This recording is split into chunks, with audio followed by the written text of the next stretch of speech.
Afternoon class. So our lesson for today is all about mobile technology for teacher lesson 4. So class, I have a question.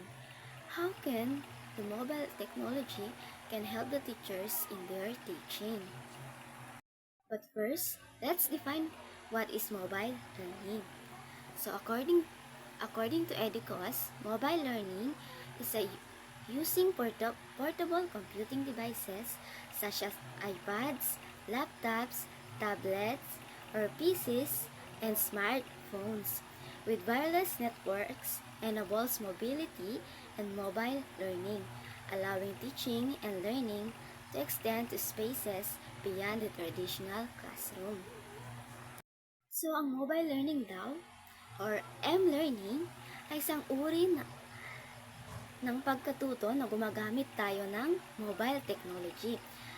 Like for example, is yung mga smartphones, tablets, laptops, and iPads, na kung saan ginagamit natin ang mga mobile technology na yon upang ma-access ang mga materyales para sa ating pag-aaral, o kaya magbigay din ito ng instruction.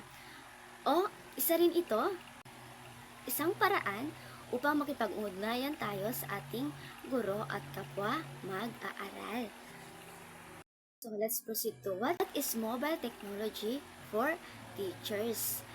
MT40 is a teacher's resource kit that promotes the use of technology in Southeast Asian educational settings.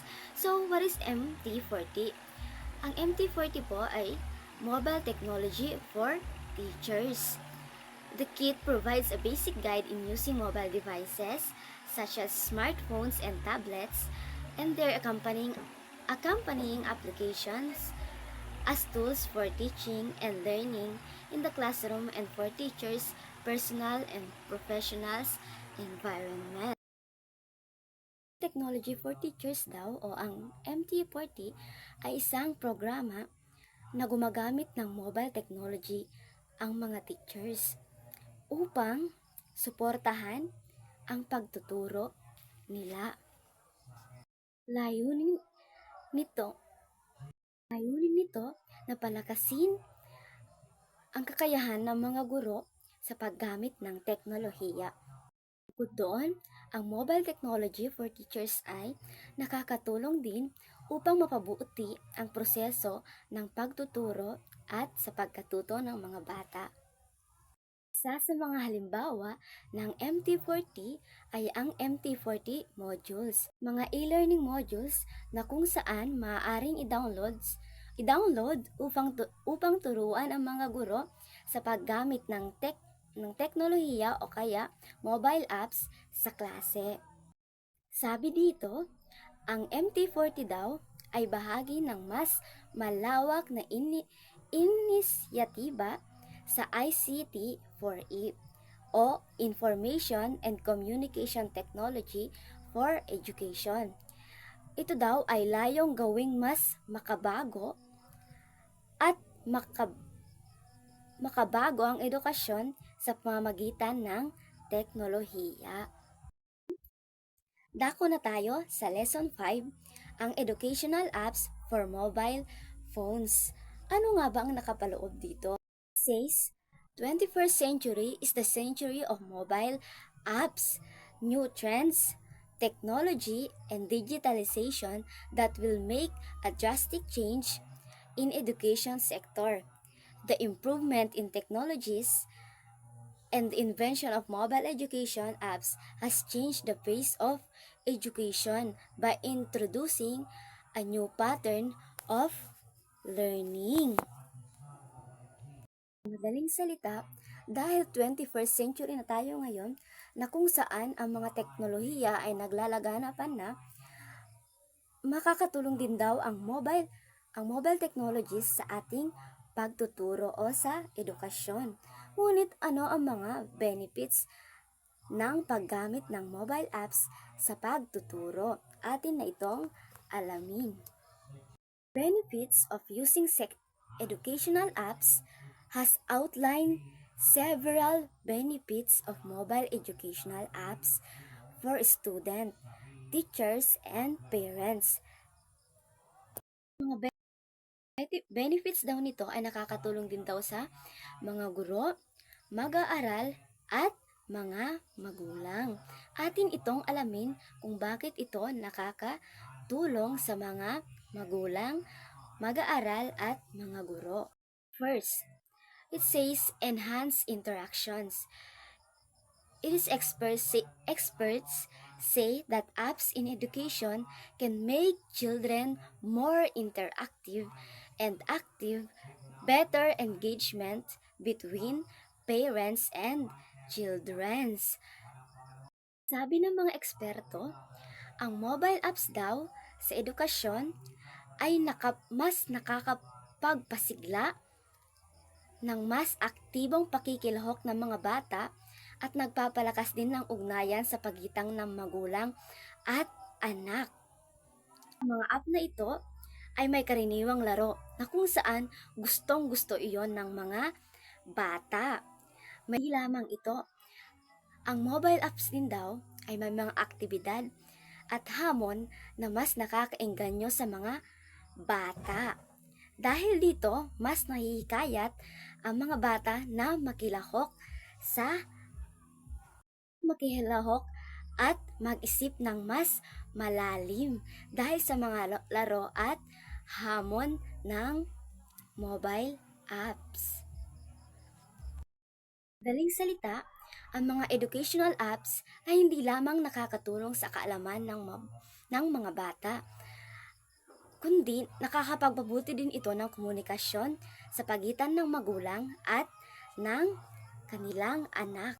Example, may isang mobile apps na kung saan mayroon itong laro o kaya hamon. Sa English ay challenge, na kung saan maaaring tulungan ng mga magulang ang kanilang anak sa pagresolba nito. Sa paraang ito, mas nagkakaroon ng komunikasyon ang magulang at ang bata. Now, let's move on to the number 2, to the second benefits. It is novel learning techniques. It says, novel learning techniques, thoughts of traditional methods of learning, accompany a generic feeling of boredom. They do not favor drifting from the monotonous learning patterns or restricted and upright book learning, thus dissipating the engagement factor. Ang mga makabagong teknik daw na ito ay nag-aalok ng kakaibang paraan upang tayo'y mas matuto o kaya mas matuto ang mga bata dahil sa panibagong teknik na ito. As of 21st century, syempre ang mga bata ay namulat na sa mundo ng mga teknolohiya. Sa pagtuturo daw at paggamit ng traditional techniques is maaari daw na maboard ang mga bata o hindi sila dahil sa boredom na iyon, maaari ang mga bata ay hindi matututo ng maayos. Paggamit daw natin ng mga mobile technology gaya ng educational apps, interactive na activities, at gamification ay mas naiengganyo ang mga mag-aaral na matuto at mas nagiging interaktibo sila sa paglahok sa iyong klase. Lamang yun, mas maiengganyo silang matuto. Let's move on to the third benefits. The parent-teacher communication. The ideal concept of frequent parent-teacher interactions find its space in the articles and book regarding performance and enhancement but not in the reality. Owing to the tight schedule of both the parties, it is not just possible to maintain the communication through physical interactions. But now, we have apps. Teachers can attend to the queries of the parents anytime and anywhere through an ominous device called the phone. This fosters transparency regarding the child's growth at school.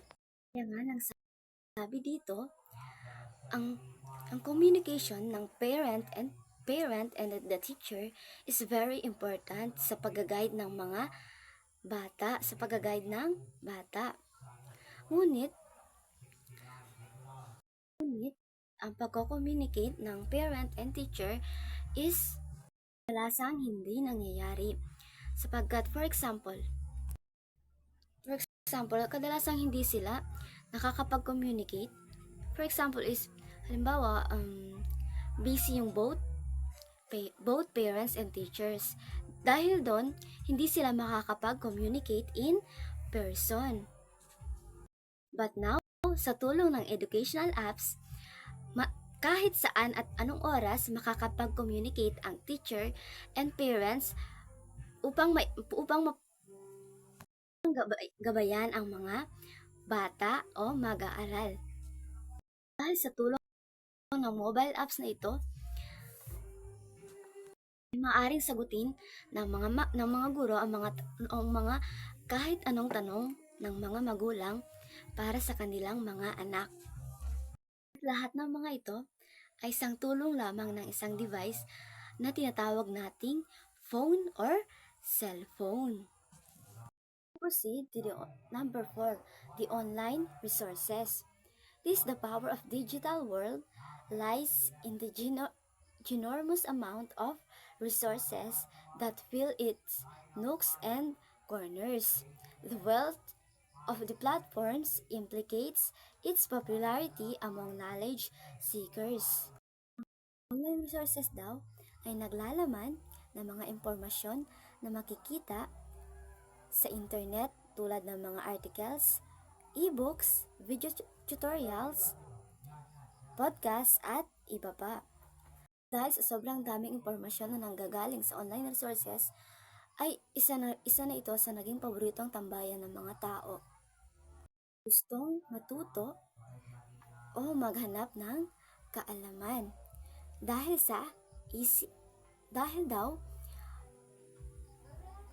daw easy accessible ito.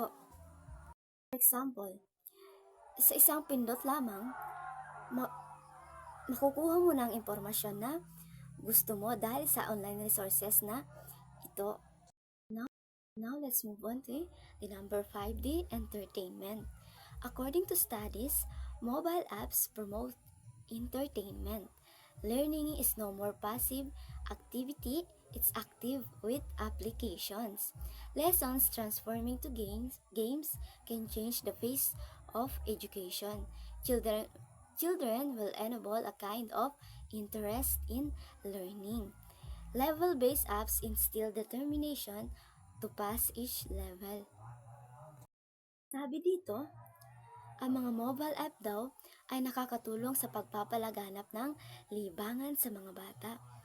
Ang pagkatuto ay hindi na pasibong gawain o imposibleng gawain, na kung saan nakikinig o nagbabasa lang ang mag-aaral.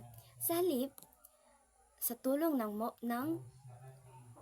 mga mobile apps na ito, ay nagiging aktibong ang pagkatuto ay hindi na isang pasibong gawain kung saan nakikinig o nagbabasa lamang ang mag-aaral.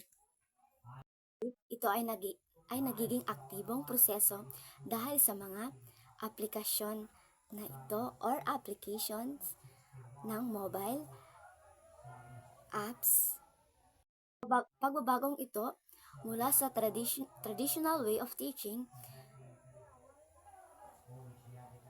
patungo sa mga mobile apps ay maaaring magkapagpabago daw sa mukha ng education. Hindi na lamang ang nakasanayan nating traditional way of teaching ang ating magagamit, bagkus mag-i-improve ang ating teaching sa pamamagitan daw ng mga mobile apps na ito. Bakit nga ba mahalaga ang paggamit ng educational apps?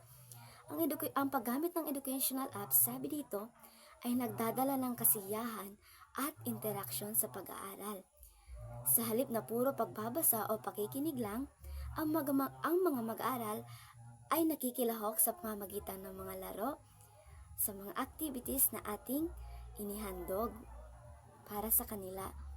Let's now proceed to the number 6. Number 6, the availability 24/7. So let's define what is this. Unlike school, mobile applications are available round the clock. No need to be worried about schedules. Anywhere can be a classroom. App learning is not time-bound learning, it's relaxed learning. So by the word itself, availability, like daw po for example, sa pag-aaral natin sa ating mga eskwelahan, ang mobile application daw po ay available sa kahit anong oras o sa kahit anong araw. Po tayo mag-aalala sa mga schedule sa ating pag-aaral. Dahil daw po, sa pamagitan ng mobile application, anywhere can be a classroom. Madaling salita, maaari kang matuto kahit saan, hindi lamang sa classroom dahil sa tulong ng mobile applications na ito. Sabi nga dito, app learning is not time-bound learning. It's relaxed learning. Let's move on to the number 7, the leisure hours utilizations. No responsible parents want their kids to get addicted to the idiot box. Ano ba ang sinasabing idiot box?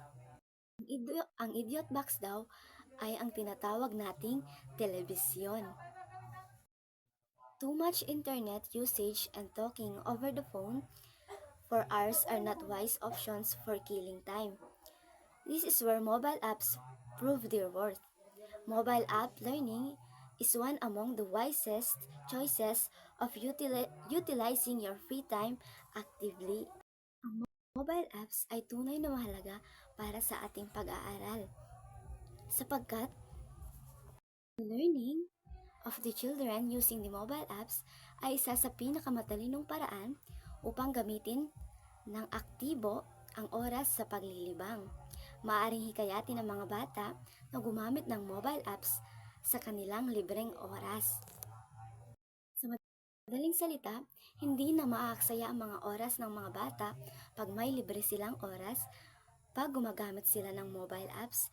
Hindi lamang sila nag-e-enjoy dito, kundi natututo rin sila sa pamamagitan ng mga educational or mobile apps na ito. Let's now move on to number 8, the routine task. It says, it's a relief to get all the mundane tasks with a few taps, be it tasks like free payments, others transaction which requires us to stand in a queue for hours for the laborious job of making attendance that drives teachers crazy with the amount of paperwork smiling back at them each day. Isang ginhawa ang matapos ng lahat ng paulit-ulit at nakakapagod na gawain sa pamamagitan ng ilang pindot lamang sa mobile device. Halimbawa, ang mga gawain tulad ng pagbabayad ng bayarin, halimbawa sa tuition na dati ay nangangailangan ng pagtayo o pagpila ng matagal sa pagbabayad nito. O ang nakakapagod na trabaho ng mga guro sa pag-check ng attendance na puno ng papel at dokumento. Lahat ng ito ay napapadali sa tulong ng isang teknolohiya. Para mapadali ang ating trabaho as a teacher, for example, is checking of attendance, is magda-download, isang click lamang, pwede nating i-download ang attendance tracking apps na kung saan isang pindot lamang, malalaman na natin kung sino ang lumiban sa ating mga mag-aaral o kung sino ang mga present sa araw na iyon. Pwede rin tayong mag-download ng tinatawag na Google Classroom na kung saan pwede mong makita lahat ng iyong estudyante through video call or phone call. For example, sa pagbabayad naman ng iyong tuition. Halimbawa, hindi ka na tatayo ng matagal at hihintayin ang mga pila. Bagkus, isang pindot lamang sa tinatawag nating app na GCash or Paymaya, pwede mo na itong mabayaran ang iyong tuition. Sa pamamagitan ng mga mobile apps na ito, mas napapadali ang ating mga gawain. Proceed to number 9, filling in the gaps. The advancement that schools have seen eliminated a lot many glitches that prevailed in the education system, a major one being the lack of interaction between the teachers and the teachers.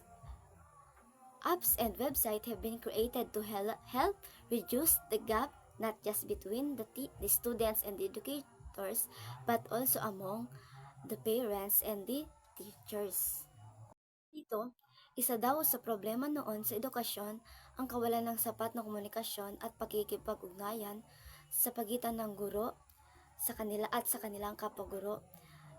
Mahirap makipag-coordinate dahil sa kakulangan ng oras at sa physical interaction dahil sa kanilang kanya-kanyang ginagawa, like yung pagtuturo sa kanilang mga mag-aaral at guro. Limitado ang mga feedback o suporta dahil sa oras ng klase lamang. Gaya din ng magulang at guro. Bihira ang pagpupulong dahil sa masikip na schedule ng parehong panig dahil masikip ang mga schedule ng magulang o ang mga guro. Dito na pumapasok ang mga mobile apps upang tulungan tayo sa pagkakaroon ng mga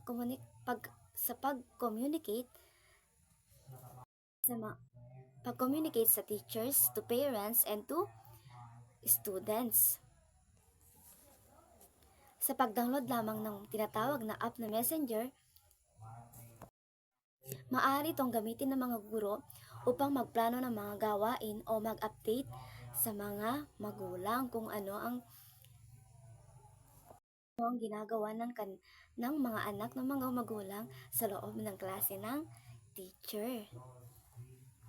Silang mag-download sa mobile app na tinatawag na Learning Management Systems o ang LMS.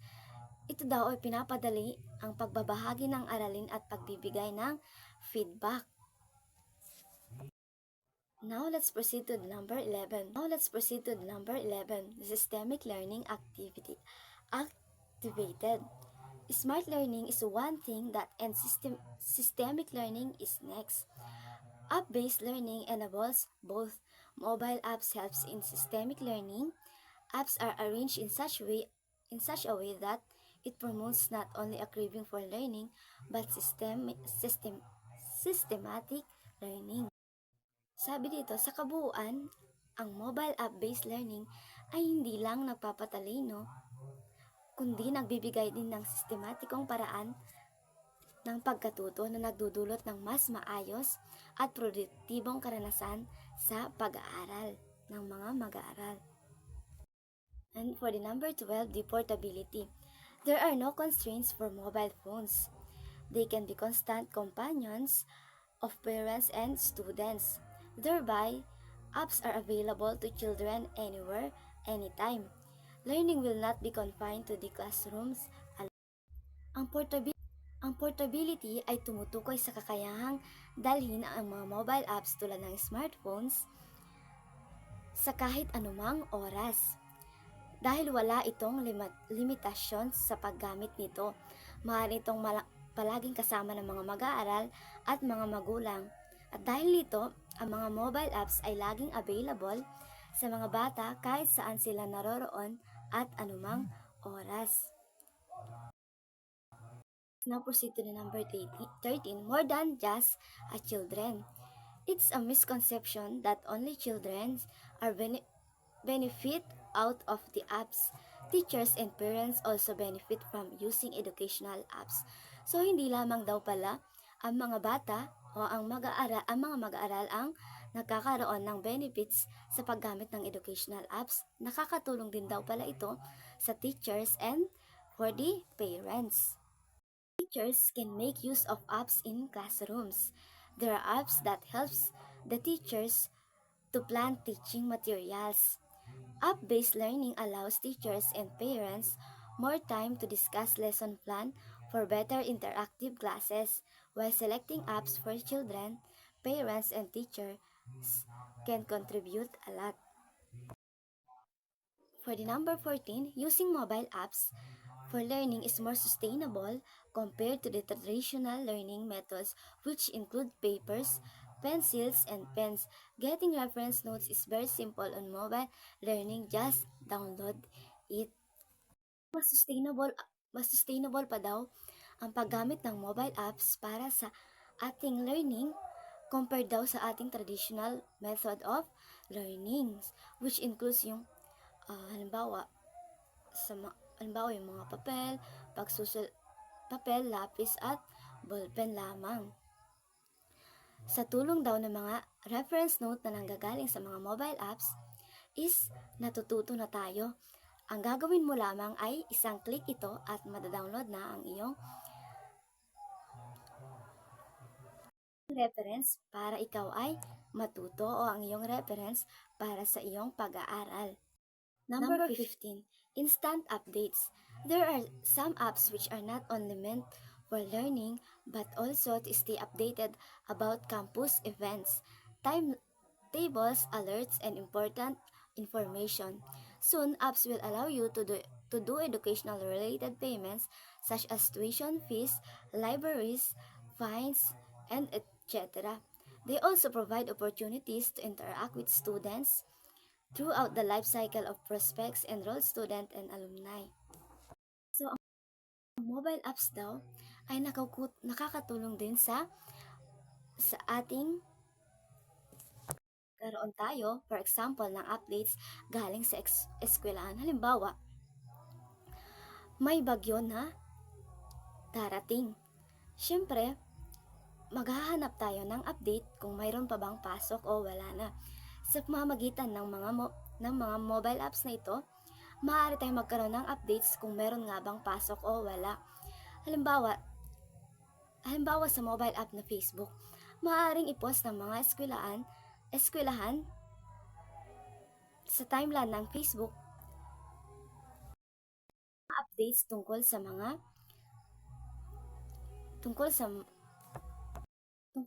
for example sa mga kalamidad na darating. Tayo nitong i-update, halimbawa for example sa date of enrollment na kailangan natin.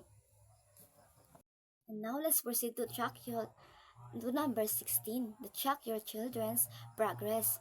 With some apps, you can track your children's progress, which is one of the important things that every parents want to know. Along with the progress, you can visualize how each app is helping your children to improve their skills such as reading, math, and much more. Ito, ang mga mobile app daw na ito ay may kakayahang subaybayan ang pag-unlad or ang progress ng mga bata.